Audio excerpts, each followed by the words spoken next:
Assalomu alaykum qarindoshlar, xush keldinglar. Darsning temasini siz o'qigandan keyin nihoyat g'alati his qilgan bo'lishinglar mumkin. Chunki bu balamiz albatta balamizda deb o'ylagan bo'lishimiz mumkin hammamiz. Chunki bu balazodi ota-onaning nimasi degan bu savolga hammamiz nimasi olmoqchi? Albatta balamizda deb o'ylaymiz va shunday javob bergan bo'lishimiz mumkin. Men hozirga qadar bo'lgan bir qancha darsda asosan ata-onalar chuqur hazırlashga tegishli ba'zi ma'rif tushunchalar haqida so'zladim. Buning asosiy sababi men izchil takrorlab kelayotgan bir gap bor. Bizning tushunchalarimiz harakatlarimizni belgilaydi.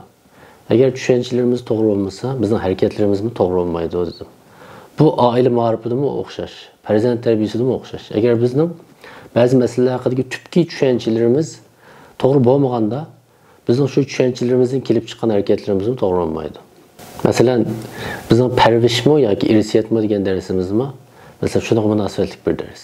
Ya'ni eng tubki masalalar haqida to'xtalgan. Endi undaqda biz hozir o'ylayotgan bo'lishimiz mumkin. Zodi bu bolalarning nimaligini yoki bizga nisbatan aytganda, ota-onalarga nisbatan aytganda, bola deganning zodi nimadan darak berganligini bilishning zodi farzand tarbiyasi bilan nima munosabati bor? Balki hammamizga qiziqtirayotgan savol shu. Benim qarashimcha intayin zich münasebeti ve intayin muhim münasebeti var. Aile terbiyesinde adette ata-onalar en sal qaraydigan bir taraf var. Mesela biz köpünçe vaqtda balalarımızın ders neticesiga favqulodda ko'ngil bilimiz, andaki yaman ish qilsamaganligiga, ya'ni axloqiga alohida ko'ngil bilimiz. Albatta ularga ko'ngil bilishimiz xato emas. To'g'ri va intayin to'g'ri. Shunday qilish lozim. Ammo biz doim sal qaraydigan taraf nima desa, aile münasebetinin süpti meselesi. Hem de aile münasebeti diye vaktimizde bu ayol arasındaki münasebetini ve ata-ana ile farzand arasındaki iki katlamlık münasebetini ölçüye aldı. Ameliyette ata-analar ile farzandlarının münasebetinin süpti aile terbiyesinin galibe yoki mağlubiyetini belgileydiğin en mühim amil. Yoki başka şey etken vaktimizde ata-ananın balaga qartilgan terbiyesinin bola tarafidan qabul qilinish yoki qilinmasligi yoki qabul qilinish darajasini tegi tahdidini aytganda ota-ona bilan farzandning orasidagi munosabatning sifati belgilaydi. Bu nihoyat muhim bir tema bo'lg'achqa, inshaalloh keyin biz bu haqda ayrim dars qilamiz. Buguncha o'sha qisqa bir so'z bilan buni atlab o'tib ketgachtiray. Mening demoqchi bo'lganim shu. Demak biz oila tarbiyasida oila munosabatining yoki ota-ona bilan farzandning munosabatining muhim ekanligini hozircha his qildik deyishtirayli. Mana shu munosabatda ota-onaning ifodalaydigan ifodasi yoki ish harakati amaliyotda tegi tahdidni aytgan vaqtda ota-onalarning shu farzandlarini qanday tunishi tarafidan belgilanadi. Mesela biz bolalarimizni qanday tunisak, bizning bolalarimiz qaratgan muomalamiz, pozitsiyamiz, ish harakatimiz amaliyotda shunga loyiq bo'ldi. Mesela biz ba'zi misollarni o'ylab boqaylik kishilik turmushimizdagi. İnsan bir ictimai məxluq bulup sübütü bilen əməliyyatda, kişilik turmuşda oxşamağın salahiyetli kişiler bilen münasibət qurub yaşayımız. Və oxşamağın salahiyetli kişiler bilen bo'lgan münasibətdə her bir oxşamağın münasibətdəki bizning ifademiz mi, iş hareketlerimiz mi, hatta söz cümlelerimiz mi nəhayət zor fərqlində. Məsələn deyilik, biz məlum bir şirket işləyimiz. Bu şirketimizin xo'jayinimiz var. Mesela bir günlükdə biz işləyətsək bu xo'jayinimiz işxanaga kirib bizga Mesela kusugum eşip gitti, bir aşkandın bana bir tamak ekip versen dedi. Ama biz sel bu gep belki hoş yapmasın mı? Çünkü bu bizge neymiş hoş yapmayız o dese bizden düşüncemizde hocayının bilen boğan münasebet hizmet münasebeti. Bu hizmet münasebeti boğanlık için o yüzden şahsi işi beni buyurması lazım. Eğer bir normal ben bir gururum sağlam da hoşamet cemez adam bulsam onun bu talebi bana ağır geldi. Şunu olan yani hoş yapmasın mı? Meyli de verip ekip birişim mümkün. Yani oxşaş bir talabni dadımız dediği değil.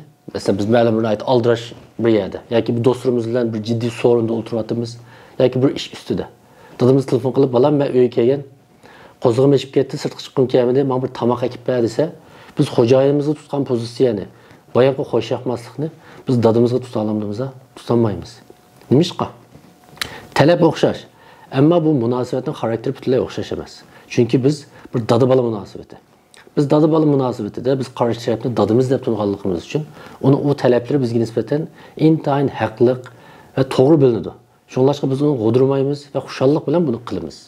Yani Bizning bu talabni xushallik bilan qabul qilishimiz.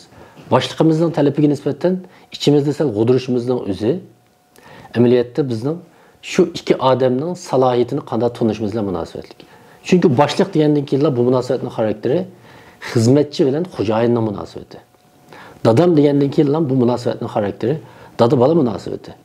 Her ikki munosabat o'ziga tushliq ish harakatni talab qildi. Men hozir tushunishga bo'ldi deb o'yladim.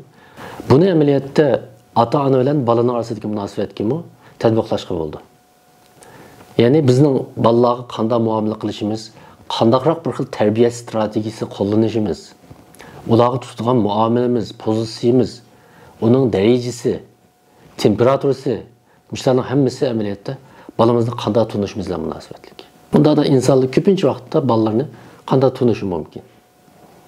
Mening farzimcha yoki mening kuzatishimcha hech bo'lmasa Uyg'ur jamiyatida ota-onalar yoki ko'p sondagi ota-onalar bolalarini o'zining mulki deb o'ylaydi. Bu balki ba'zi ota-onalar qo'shilmasligi mumkin, men unda o'ylamayman deb. Amaliyotda oiladagi bizning pozitsiyamiz, ish harakatimiz amaliyotda biz bolalarimizni o'zimizning mutlaq igidorchilik qila oladigan bir mulkiga o'xshash muomala qiladiganligimizni ko'rsatib beradi.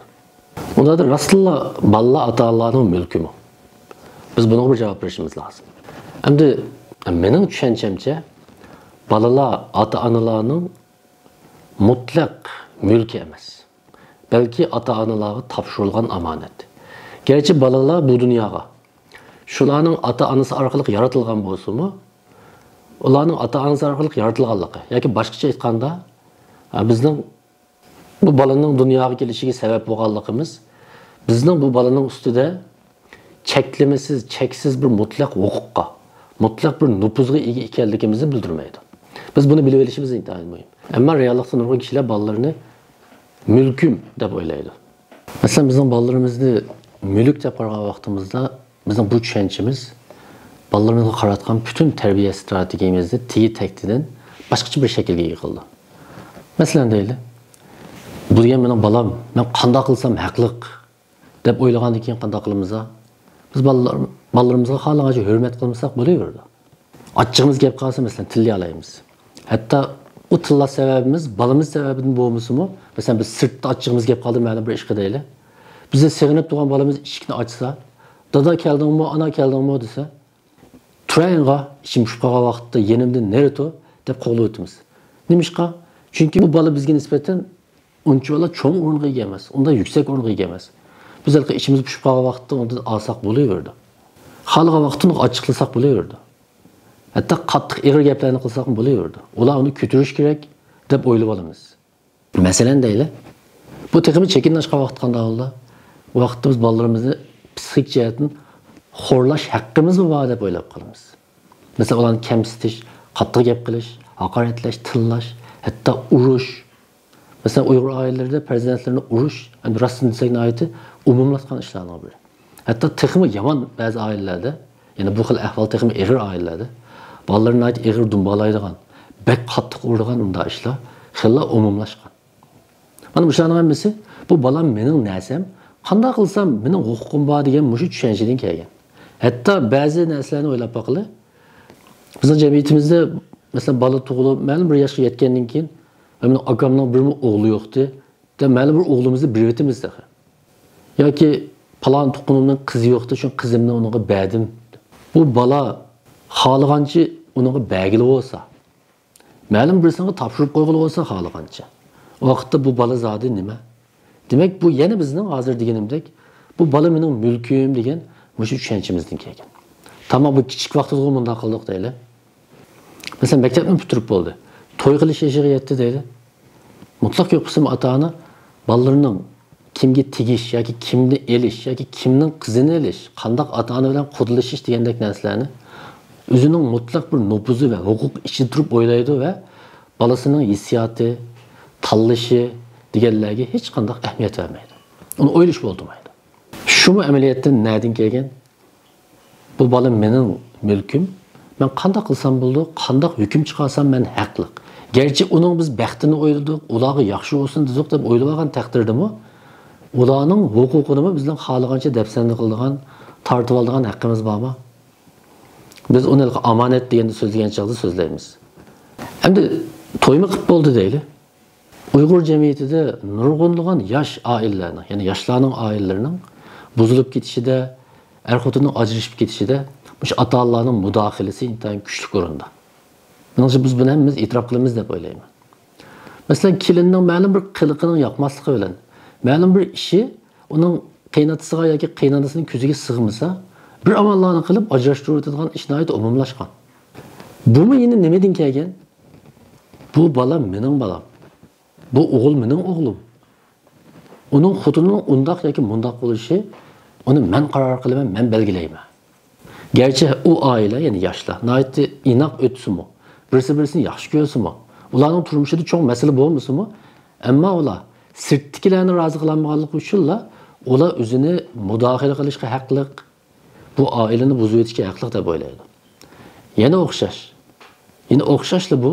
Bu bola mening narsam, mening mulkim, qanday qilsam bo'ldi degan tushuncha bilan munosabatlik. Endi yana bir tarafga o'taylik. Agar bir ota-ona o'zining bolasini bu bir omonat deb qarasa, omonat deb qaragandan keyin bu omonatning bunda ikki xil qimmati yoki ma'nosi bor. Eng dastlabda birinchisi, har qanday omonatning muayyan haqlari bor. Ikkinchisi, har qanday bir omonat bir javobgarlikni taqozo qildi. Masalan, biraylar menga 100 ming lira pul qo'yib qo'ydi deyli. Gerçi bu pul mening yenimda, mening sanduqimda bo'lsa-mu, men uningga nisbatan faqat saqlag'uchiliklam salohiyatiga ega. Men bu pulni biraylarga qarz berib tura olmayman, o'zim xajlab olmayman. Chunki u mening emas. U faqat omonat. U omonat bo'lganligi uchun uning saqlanishdan iborat, bexatar saqlanishdan iborat bir haqqi bor. Ikkinchidan, agar men bu omonatni ma'lum shaklda tasarruf qilsam yoki boshqalarga bersam yoki bir qarzimni to'lasam, keyin to'liqlab qo'yaydi. O vaqtda men bu omonatga xiyonat qilgan bo'laman. Ya'ni omonatning haqqini ado qilmagan bo'laman. Shuning bilan men bu ishni hisob berishga to'g'ri keldi. Ya'ni omonatning izi kelgan vaqtda bu qayerga ketdi desa, men javob berishim kerak. Bunda bo'ldi dedi. Xuddi shunga o'xshash, bola amaliyotda ota-onaga Alloh tarafidan berilgan bir omonat. Agar biz bu bola mening mulkim emas, balki Alloh menga bergan bir omonat. Alloh men orqali yaratgan bir maxluq, menga topshirilgan bir omonat deb tushungan vaqtimizda bizning bolalarga tutgan ish harakatimiz, pozitsiyamiz, muomalamiz tubdan o'zgaraydi va boshqacha bir shakl oldi. Masalan, biz vaqtda o'zimizning bolalarimizning ustida undaq mutlaq, cheksiz, cheklimasiz, shartsiz bir huquqi, bir nupuzining yo'qligini e'tirof qilamiz ichimizda. Shuning bilan bolalarimizni hurmat qilishga, bolalarimizning his tuyg'ulariga ko'ngil bo'lishga, bolalarimizning tanlashini so'rashga boshlaymiz. Balam, meni qanday qilamiz? Mana ikkimiz birga maslahatlashib deymiz. Gerçi kichik vaqtda biz yetaklidik. Ko'pincha ularga haqni, to'g'ri xatoni to'liq bilib ketmaganligi uchun biz asosliroq aktiv rol o'ynasaqmi, ammo balog'at yoshiga yetishiga ergishib, cho'ng bo'lishiga ergishib, asta-astagina bu jarayon biroz o'zgarishga boshlaydi. Masalan, yana bir misolni olaylik. Bolalarimiz oliy maktabda o'qidi yoki ma'lum bir kasbni tanladi deylik. Masalan, bu nima? Agar biz bu bolamni kontrol qilgan bir ota-onaman deb o'zimizni shunda o'ylab olsak, ya'ni bola mening mulkim, u men tanlagan kasbda o'qishi lozim. Men xohlagan ishni qilishi lozim deb o'ylab olsak, vaqtda bu bola oliy maktabda biz uchun o'qib berdi. Chunki u tanlagan kasb emas, u yoqtirgan ish emas. Ya'ni bolalarning kasb tanlash erkinligi va huquqini biz kontrol qilib olgan bo'lamiz. Agar biz omonat deb tushungan vaqtimizda bolalarimizni, o vaqtda bolalarimiz bilan maslahatlashimiz, bolalarimizning o'zining haqliq sohasida o'zining erkin tanlashiga yo'l qo'yamiz. Gerçi biz yetakchilik qilsakmi, buni esimizdan chiqarmaymiz. Endi shu narsani unutib qolmaslik kerak ota-onalar. Biz oxirgi hisobda amaliyotda bolalarimizni bir mustaqil odam qilib yetishtirmoqchi. Ya'ni cho'ng bo'lgandan keyin bizga yordamimizga tayindigan, ammo butunlay biqinib qolmaydigan, bizning qo'limiz qarab qolmaydigan, o'zining ishini, mayli moddiy va ma'naviy ehtiyojlarini o'zi mustaqil qamday oladigan bir holatga kelmoqchi. Amaliyotda biz shunda tarbiyalasak, uf deymiz. Ya'ni yaxshi tarbiyaladim bolamni, Xudoga shukr deymiz. Ammo biz mulkim deb qaragandan keyin amaliyotda bu maqsadimizga yetolmaymiz. Chunki biz qanday o'ylaymiz? Hatto u cho'ng bo'lgandan keyin menga biqinib turish kerak deb o'ylab qolamiz. Ya'ni bizning tushunchamiz, bolam zodi mening nimam degan bu tushunchamiz bizning bu farzand tarbiyasi pozitsiyamizga, harakatimizga ana shunda cho'nqur ta'sir ko'rsatdi. Biz shu tubki masalalarni hal qila olmay turib, ba'zi ikkilamchi masalalarni qancha yaxshi elib borsaqmi, masalan, bolalarimizni o'qishiga qancha yaxshi ko'ngil bo'lsakmi, qancha yaxshi maktabga bersakmi, bizning bu tushanchamizning xatoligidan kelib chiqqan xato harakatimiz bizning bu ikkilamchi jarayondagi tarbiya faoliyatimizni buzg'unchilik uchratadi. Uning unumini yo'q qilib o'tadi. Keyinchi biz bu vaqtda taqimi misollar bilan tafsiliy to'xtalamiz. Qisqartgan vaqtda bugungi darsni bunda bir qancha nuqtaga yig'inchoqlash mumkin. Birinchisi, bolalar bizning mulkimiz emas. Ikkinchisi, bolalar bizga topshirilgan omonat. Uchinchisi, bu omonatning haqlari bor. To'rtinchisi, ota-onalar bu omonat oldida javobgar. Bu omonatning, ya'ni bolalarning omonat ekanligidan iborat bu haqiqat, bu paket bizning bolalarning ustidagi nupuzimizning, huquqimizning shartsiz, mutlaq, cheklimisiz emas ekanligini bildirdi. Mushuni bilib olgan vaqtimizda biz balamiz bilan bo'lgan munosabatda biz bir rioya qilishga tegishli bir qadar qoida prinsiplarning borligini e'tirof qilamiz. Shuning bilan bizning bolalarimizga qaratgan ish harakatlarimiz bu amaliyotda mushu prinsiplarning cheklimasi ichida bo'ldi. Shuning bilan biz bolalarimizni yaxshi tarbiyalayman deb o'zimizning chekidan halqib ularga ziyoda mustabidlik qilmaymiz. Ya'ni bolalar bilan ota-onalarning munosabati nihoyatda sog'lom, yaxshi bir ravishda quriladi. Agar bu munosabat yaxshi qurilmasa, bu ham deganimga o'xshash, butun oila tarbiyasi tigidan buzilish qarab yuzlanadi. Hammalarga rahmat, ko'rishgacha omon bo'linglar.